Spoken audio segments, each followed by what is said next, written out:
내 형제들아, 영광의 주 곧 우리 주 예수 그리스도에 대한 믿음을 너희가 가졌으니 사람을 차별하여 대하지 말라. 만일 너희 회당에 금 가락지를 끼고 아름다운 옷을 입은 사람이 들어오고 또 남루한 옷을 입은 가난한 사람이 들어올 때에 너희가 아름다운 옷을 입은 자를 눈여겨보고 말하되 여기 좋은 자리에 앉으소서 하고 또 가난한 자에게 말하되 너는 거기 서 있든지 내 발등상 아래에 앉으라 하면 너희끼리 서로 차별하며 악한 생각으로 판단하는 자가 되는 것이 아니냐. 우리가 예수님을 믿는 믿음을 가진 사람들입니다.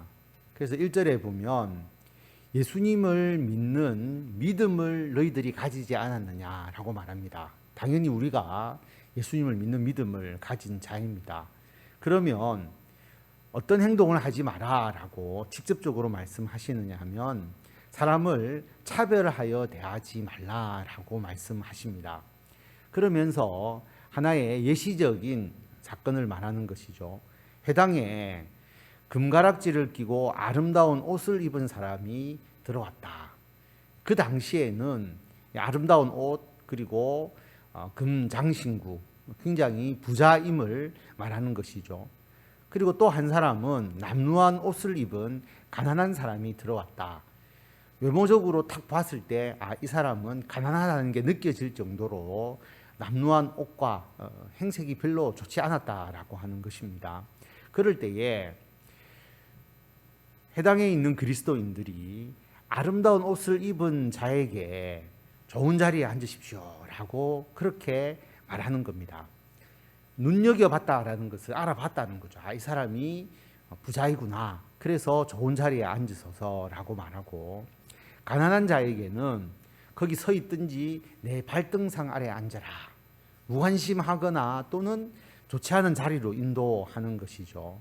그렇게 한다면 너희끼리 서로 차별하고 악한 생각으로 판단하는 자가 되는 것이 아니냐라고 그렇게 말합니다.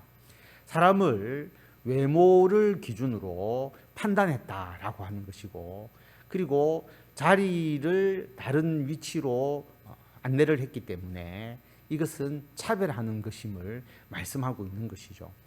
이렇게 그리스도인들이 헤어서는 안 된다라는 것을 분명하게 사례를 들어서 말씀하고 있습니다. 내 사랑하는 형제들아 들을지어다. 하나님이 세상에서 가난한 자를 택하사 믿음에 부요하게 하시고 또 자기를 사랑하는 자들에게 약속하신 나라를 상속으로 받게 하지 아니하셨느냐. 우리 예수님을 믿는 사람들은 주님의 은혜로 구원을 받은 사람들이지 않습니까? 그런데 하나님께서 가난한 자를 택하셔서 오히려 예수 그리스도를 믿는 믿음으로 그들의 삶과 그들의 영적인 생명을 부요하게 만드셨다. 그래서 예수님은 심령이 가난한 자는 복이 있나니 천국이 저희 것입니다.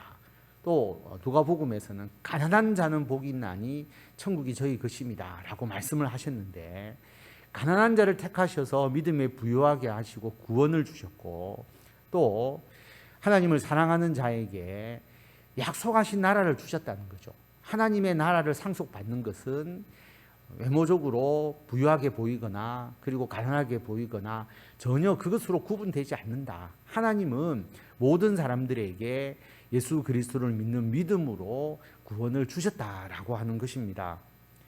너희는 도리어 가난한 자를 업신여겼도다. 부자는 너희를 억압하며 법정으로 끌고 가지 아니하느냐. 그들은 너희에게 대하여 일컫는 바 그 아름다운 이름을 비방하지 아니하느냐. 그런데 회당에 들어오는 자를 외모로 판단해서 자리를 다르게 인도하거나 또는 다르게 대우한다면 가난한 자를 업신여기는 것 아니냐라고 그렇게 말씀합니다. 도리어 세상에서는 부자가 권력을 가지고 있으니까 오히려 그리스도인들을 억압하기도 하고 또 법정으로 끌고 가기도 하고, 그리고 그 부자들은 너희들의 그 그리스도인으로서의 그 아름다운 이름을 오히려 비방하고 있지는 않느냐, 그렇게 말하는 것이죠. 너희가 만일 성경에 기록된 대로 내 이웃 사랑하기를 내 몸과 같이 하라 하신 최고의 법을 지키면 잘하는 것이거니와 만일 너희가 사람을 차별하여 대하면 죄를 짓는 것이니 율법이 너희를 범법자로 정죄하리라. 성경에 기록된 대로 내 이웃 사랑하기를 내 몸과 같이 하라 하신 최고의 법, 이것이 최고의 법이라는 것은 예수님께서 분명히 말씀하신 거잖아요. 하나님을 사랑하고 이웃을 사랑하고. 그래서 이 두 가지의 법이 가장 중요한 것이다 라고 말씀을 하셨는데, 그것처럼 이웃 사랑하기를 내 몸과 같이 하라라고 하신 이 최고의 법을 지키면 신앙생활을 잘하는 것인데, 그게 아니라 사람을 차별하여 대하면은 죄를 짓는 것이다. 율법이 우리를 범법자로, 너가 하나님의 율법을 범한 죄인으로 정죄할 것이다 라고 그렇게 분명하게 말씀하고 있습니다. 누구든지 온 율법을 지키다가 그 하나를 범하면 모두 범한 자가 되나니, 간음하지 말라 하시니가 또한 살인하지 말라 하셨은즉 내가 비록 간음하지 아니하여도 살인하면 율법을 범한 자가 되느니라. 온 율법을 지키다가 하나를 범하면 모든 율법을 다 범한 자가 되는 것이죠. 율법은 그런 기능입니다. 우리가 모든 법을 다 잘 지켰는데 법을 하나 어기면 그 법 때문에 우리가 범법자로 기록되는 거죠. 전과자가 되는 것이고, 거기에 대해서 우리가 처벌을 받게 되는 것과 마찬가지입니다. 그래서 온 율법을 지키다가 하나를 범하면 모두 범한 자가 되는 것이다. 간음하지 말라 하신 하나님이 살인하지 말라라고 그렇게 십계명에서 말씀하신 거니까, 간음을 내가 하지 않는다 할지라도 살인하면 율법을 범한 자가 되고, 그리고 살인을 하지 않았다 해도 간음하면 율법을 범한 자가 되는 것처럼, 차별해서는 안 되는데, 이웃을 사랑해야 되는데 차별을 했다면 그것도 율법을 범한 것이 되고 모든 율법을 범한 것이 된다라고 하는 것입니다. 너희는 자유의 율법대로 심판받을 자처럼 말도 하고 행하기도 하라. 긍휼을 행하지 아니하는 자에게는 긍휼 없는 심판이 있으리라. 긍휼은 심판을 이기고 자랑하느니라. 우리는 자율의 율법을 가지고 있지 않습니까? 성령 안에서 살아가고, 그래서 성령을 통해서 우리는 그 모든 율법을 지켜나가는 자들이지 않습니까?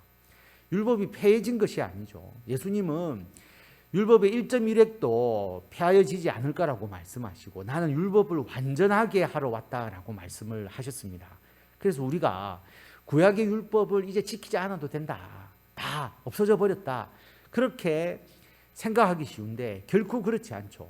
예수님은 구약의 율법을 완전하게 하려고 오셨는데, 그 의미는 뭐냐 하면, 나는 행동으로 간음하지 않았어, 그래서 나는 간음죄를 범하지 않았다고 생각하는 그 이스라엘 사람들에게 예수님은 마음으로 음욕을 품으면 이미 간음한 것이다 라고 말씀하셨습니다. 예수님은 오히려 성령으로 살아가는 자들이 율법의 요구보다 더 강한 하나님의 말씀을 온전히 지킬 수 있도록 우리들을 변화시켜 주기 위해서 이 땅에 오신 거거든요. 그래서 구약의 율법은 마음의 부분을 모두 말하지 않지만, 예수님을 믿는 사람들은 행동뿐만 아니라 그 마음에 이르기까지, 상대방에게 살인하지 않았다 할지라도 마음에 미움을 품고 그에 대한 악한 분노를 가지면 이미 살인한 것이다, 살인죄를 범한 것이죠. 그래서 성령 안에 살아가면서 우리들의 마음에 그러한 분노와 그러한 화가 생기지 않도록 우리들의 심령을 변화시켜 주시는 것, 예수님의 역할입니다. 예수님께서 우리를 그렇게 하시는 거죠. 성령을 통해서. 그게 율법을 완전하게 한 것이죠. 우리가 대속 제사를 드리고 제물을 통해서 드리던 것을 예수 그리스도의 십자가의 대속이라고 하는 더 완전한 대속의 길로 인도해 주신 것, 그게 율법을 완전하게 하신 겁니다. 율법이 사라진 게 아니라 그 율법을 더 올바르고 더 정확하게 지킬 수 있도록, 근본적인 율법의 정신까지 지킬 수 있도록 해주신 것이 주님의 뜻이거든요. 그래서 우리는 자유의 율법대로 심판을 받을 자입니다. 그래서 그 율법의 그 조항 하나하나가 적용되는 것이 아니라 그 근본적인 의미를 통해서 우리가 살아갈 수 있도록 우리들을 인도해 주셨기 때문에, 우리에게는 자유의 율법이 있지만 자유의 율법이 조문적인 율법보다 결코 약하지 않다는 것이죠. 우리는 차별하지 않아야지 그게 아니라 우리들의 내면에 긍휼한 마음을 가지고 그 긍휼을 행하는 포괄적인 주의 사랑을 실천해야 된다라고 하는 겁니다. 그래서 긍휼한 마음을 가지지 않는 자에게는 하나님도 긍휼 없이 심판하실 것이다. 우리가 죄인이지만 예수님의 십자가 대속을 통해서 우리가 구원을 받았지 않습니까? 주님의 긍휼하심에 우리를 불쌍히 여기시고 그리고 우리를 어여삐어 여겨주셔서 우리를 구원해 주셨는데 우리가 그러한 긍휼을 베풀지 않으면 우리는 주님의 그 긍휼을 받을 수가 없는 거죠. 그래서 긍휼을 베푸는 자가 긍휼히 여김을 받는다고 예수님께서 말씀하신 겁니다. 긍휼은 심판을 이기고 자랑한다. 예수님이 긍휼을 통해서 심판을 오히려 더 넘어서서 우리들에게 구원을 주신 것처럼 우리들도 다른 사람들에게 긍휼을 베풀어야 된다라는 것을 말씀하고 있습니다. 그런데 이 긍휼이라는 것은 마음에서 내가 불쌍히 여겨야지, 내가 저 사람에 대해서 참 사랑하는 마음을 내가 가져야지, 그걸로 끝나는 게 아니다라고 하는 것이죠. 내 형제들아, 만일 사람이 믿음이 있노라 하고 행함이 없으면 무슨 유익이 있으리요? 그 믿음이 능히 자기를 구원하겠느냐? 만일 형제나 자매가 헐벗고 일용할 양식이 없는데 너희 중에 누구든지 그에게 이르되 평안히 가라, 덥게 하라, 배부르게 하라 하며 그 몸에 쓸 것을 주지 아니하면 무슨 유익이 있으리요? 내가 믿음이 있다라고 말하지만 행하지 않는다면 그게 무슨 유익이 있겠느냐? 그게 진짜 믿음이겠느냐라고 하는 겁니다. 전혀 행하지 않고 나는 믿습니다라고 말하는 그 믿음으로 과연 구원을 받을 수 있겠느냐라고 하는 겁니다. 더 구체적으로 보면 형제나 자매가 헐벗고 일용할 양식이 없는데 평안히 가라, 덥게 하라, 배부르게 하라 말은 하면서 그 몸에 쓸 것을 전혀 주지 않는다면 과연 그 형제나 자매를 내가 사랑한다라고 할 수 있을까라고 하는 겁니다. 뭔가 우리가 할 수 있는 바 조금이라도 돕고자 하는 그런 진정한 마음으로 뭔가 할 것이다라고 하는 겁니다. 진짜 사랑한다면. 이와 같이 행함이 없는 믿음은 그 자체가 죽은 것이라. 어떤 사람은 말하기를 너는 믿음이 있고 나는 행함이 있으니 행함이 없는 내 믿음을 내게 보이라. 나는 행함으로 내 믿음을 내게 보이리라 하리라. 행함이 없는 믿음은 죽은 것이다. 믿음이라는 것은 생각을 의미하는 것이 아니다라고 하는 겁니다. 내가 예수님을 믿습니다라고 하는 것은 생각과 마음의 문제가 아니라 그 믿음은 우리들의 행함으로서 나타날 수밖에 없는 믿음이다라는 것을 말씀하고 있는 것이죠. 그래서 너는 믿음이 있고 나는 행함이 있다. 그러면 믿음만 있고 행함이 없는 거 너 한번 보여봐라. 나는 내가 행함을 통해서 나에게 믿음이 있음을 보여주겠다. 믿음만 있고 행함이 없으면 자기 믿음을 어떻게 보여줄 수 있겠어요? 내가 믿음이 있습니다. 그래서 행함이 있는 자가 믿음이 있음을 보여줄 수 있고 알게 할 수 있다라고 하는 것입니다. 내가 하나님은 한 분이신 줄 믿느냐? 잘하는도다. 귀신들도 믿고 떠느니라. 아하, 허탄한 사람아, 행함이 없는 믿음이 헛것인 줄을 알고자 하느냐? 우리 조상 아브라함이 그 아들 이삭을 제단에 바칠 때에 행함으로 의롭다 하심을 받은 것이 아니냐? 하나님은 한 분이십니다. 내가 그것을 믿습니다. 그렇게 이야기하는 자가 귀신도 하나님이 한 분이다라고 하는 것을 믿는다라고 하는 겁니다. 그러나 믿지만 하나님의 말씀을 따라서 행하지는 않지 않습니까? 자기는 하나님께 벌받을 존재라서 떨지만 하나님의 말씀에 순종하지 않는 것이죠. 그래서 믿는 것과 믿음의 순종이라는 것은 차원이 다른 것이다라고 말합니다. 그래서 행함이 없는 믿음은 헛것이다. 귀신의 믿음과 같다라고 하는 것입니다. 반면 아브라함은 이삭을 제단에 바칠 때에 행함으로 의롭다 하심을 받은 것이 아니냐. 아들 이삭을 모리아산에 가서 바치라 할 때에 이삭을 바치지 않았다면 아브라함이 그 믿음으로 의롭게 되었다는 그 믿음이 있는 것이었을까 생각해 보면 아브라함은 하나님을 믿었기 때문에 아들 이삭을 하나님께 바치려고 했다라고 하는 것입니다. 이게 진정한 믿음이다라는 것을 말합니다. 그래서 행함과 믿음의 관계를 가장 완벽하게 정리하는 말씀이 22절 말씀이죠. 내가 보거니와 믿음이 그의 행함과 함께 일하고 행함으로 믿음이 온전하게 되었느니라. 이에 성경에 이른바 아브라함이 하나님을 믿으니 이것을 의로 여기셨다는 말씀이 이루어졌고 그는 하나님의 벗이라 칭함을 받았나니 믿음이 행함과 함께 일한다. 내가 믿음을 가지고 있으면 자연적으로 그 믿음대로 행하게 되어 있다라고 하는 겁니다. 그리고 내가 행하다 보면 믿음이 더 온전하게 되고 더 굳세게 되는 것이죠. 이게 서로 상호작용하는 겁니다. 믿음만 있을 수도 없고 행함만 있을 수 없죠. 여러분 믿지 않고 행할 수도 있거든요. 나 믿지 않아, 하기 싫어 이러면서도 어쩔 수 없이 그냥 억지로 행할 수가 있잖아요. 그런 행함은 믿음이 없는 것이잖아요. 그런 행함으로 구원받을 수 없다라고 하는 겁니다. 주일날 와서 예배를 드리는데 예배 드리기도 싫고 그리고 예배 드릴 마음도 없고 그리고 하나님께 예배를 드려도 나에게 어떤 은총이 임할 것이라고 생각하지 않으면서 습관적으로 나올 수도 있고 억지로 끌려 나올 수도 있는데 하나님께 예배 드렸다고 그 예배가 진정한 예배가 될 수가 없는 거잖아요. 그래서 믿음이 행함과 함께 일하고 행함으로 믿음이 온전하게 되는 겁니다. 중요한 건 믿음인데 믿음에서 행함이 나오고 행함을 통해서 더 믿음을 온전하게 되는 그런 상황이 되어야 진정한 믿음과 행함이다라고 하는 것을 말씀하고 있습니다. 아브라함이 하나님을 믿으니 의로 여기셨다라고 하는 믿음으로 의롭게 된다는 가장 핵심적인 이 말씀이 아브라함이 아무것도 하지 않았는데 믿음으로 의롭다라고 칭함을 받은 것이 아니라 하나님을 믿음에 대한 행위가 아브라함에게 있었다. 그래서 의롭게 여김을 받고 하나님의 벗이라고 칭함을 받았다라고 말씀하고 있습니다. 이로 보건대 사람이 행함으로 의롭다 하심을 받고 믿음으로만은 아니니라.